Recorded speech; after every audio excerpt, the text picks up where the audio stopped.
Welcome back to The Price of Business. I'm your host, Kevin Price, talking to you about you and your business. It's your business to be aware of what's happening out there in the political and economic front. I've got Professor Robert Lawson on the program. We're going to talk here about economic freedom. He's a professor at Southern Methodist University.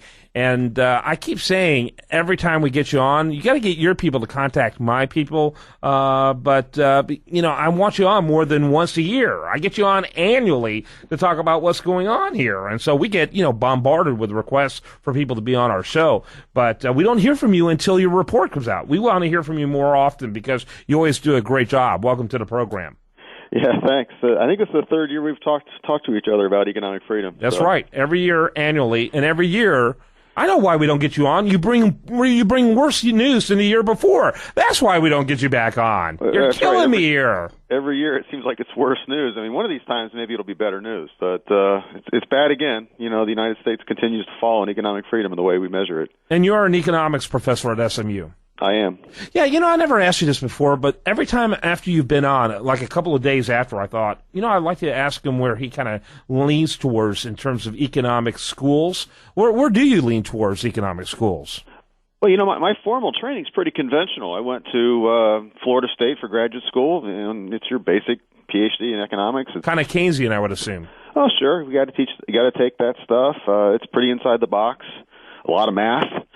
Having said that, I have some sympathies with the Austrian school, public choice school. My training went a little bit beyond the standard inside the box. But would you say more sympathetic to those views than even Friedman's, monetarist? Probably so. Yeah. Oh boy, you're hardcore then. I like that about you. That's great. You're a good guy. We can have you back on again and again. I like that. That's good. So I'm a big fan of Hayek and I love the Mises Institute. They love the content you can get from over there, and love the work you're doing. Every time I get you on, I'm always excited, even though I'm also depressed. It's I laughed, I cried. That type of thing. So tell me a little bit about, first of all, the history of the report. This has now been going on for quite some time. How long have they been doing these? I started working on this when I was a graduate student in 1990. The first report came out in 96, and we've been coming out every year since then. So we're pushing 20 years now. 20 years. Yeah. And in 2000 year was a high mark for the U.S., wasn't it? 2000? Yeah, in 2000, we were second in the world. It was right behind Hong Kong. And Hong Kong's just really great. I mean, the top tax rate's 15%. They have no tariffs. I mean, they'd have practically no regulations. You can start a business in like a day there. So Hong Kong's clearly number one, but we were number two, which is impressive. A huge country like us, to be number two. But then, starting in 2001, 2002, every year, it was 3, and then it was 5, and then it was 6, and then 8. And like I said, now we're down to 17. What's interesting about those years is that most of those, we plummeted pretty big time under Bush, didn't we? Yeah, the bulk of the decline occurred under W. Bush's administration. So, this is an equal opportunity index. We don't care who's in office. All we care about is policies. And the policies under Bush, the spending, the increases in regulation, frankly, some of the property rights attacks associated with the war on terrorism and such,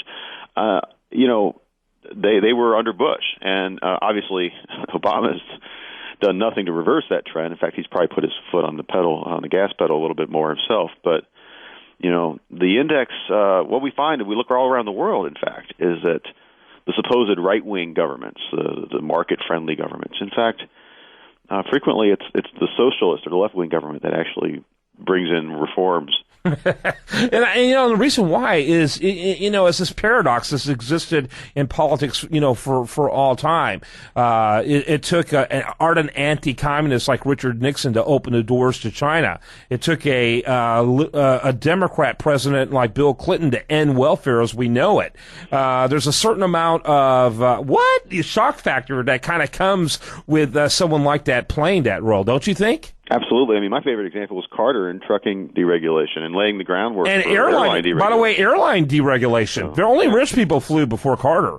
He didn't do much, but he helped deregulate the airline industry. It was Ted Kennedy and Jimmy Carter, of all people. So. Unbelievable. It was a rich man's game before then, and then after that, people complain about airline prices, but airline flying is such an egalitarian thing today compared to what it was before 1978. It's not even funny. That's right. And so it's funny how that, what it is that, what a conservative is a liberal that's been mugged. And, sometimes these individuals that are overwhelmingly liberal, taking Ted Kennedy as an example, witness a mugging in a certain area, and somehow that motivates them only in those small areas. And that happens a lot in reform around the world.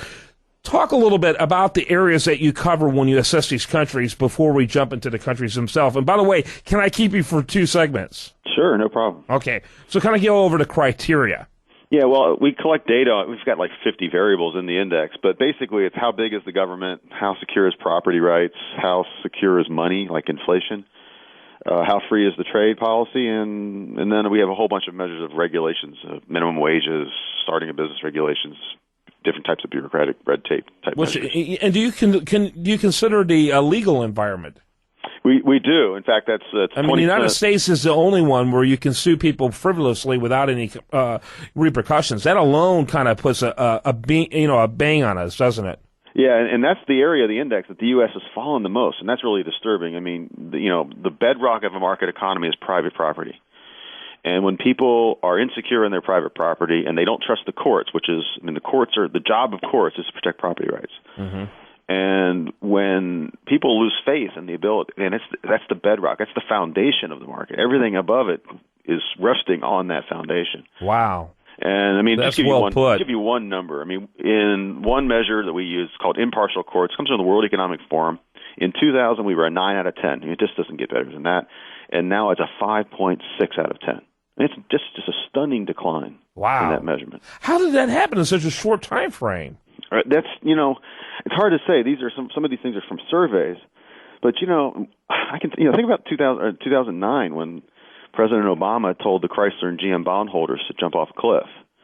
It was a complete abrogation of the rule of law. The president interfered in the legal process and literally, stole the property of those bondholders. Or the 100% retro tax on AIG executives. Yeah, exactly. What? Wait a minute, 100% tax on money we already received? How do you do that? Well, you know what? It's a little arbitrary, but it works for us. Yeah, and they essentially nationalized General Motors. Yeah. They took them over. Became government. He appointed the CEO. How is that how possible in a market economy? Became government motors overnight. It's just incredible. And so, that's interesting, and we also have another, I guess you could say, weakness in our system is that although every country in the world has multi-level governments, we've got more layers than most countries. With states, counties, cities, as well as the federal government, we've got more layers than most, don't we? Yeah, we do. In fact, I think the last time I looked at the count, it was over 25,000 distinct government units. In some ways, good night. Yeah, well, it includes school districts, sewer districts, everything. In some ways it is confusing. It makes doing business more difficult. If you're running a company and there's 20,000 different tax rates to deal with. On the other hand, it also gives us the competition between governments. So the one thing that kind of keeps your county government from being too crazy is there's a county government over, 20 miles away that will take your business if you do things stupid. So, and we see that, don't we? We see that everywhere. Chicago is becoming the fourth largest city, and Houston's becoming the third, just because of what you just described. Yeah. So competition between governments. I kind of have a soft spot for federalism. It is confusing. And there's certainly a cost associated with that. But hey, I got to take a quick break, but you're going to let me keep you through the next one. And again, it's Professor Robert Lawson. He's with SMU. He comes on every year to talk about economic freedom. Delighted to have him here today on The Price of Business.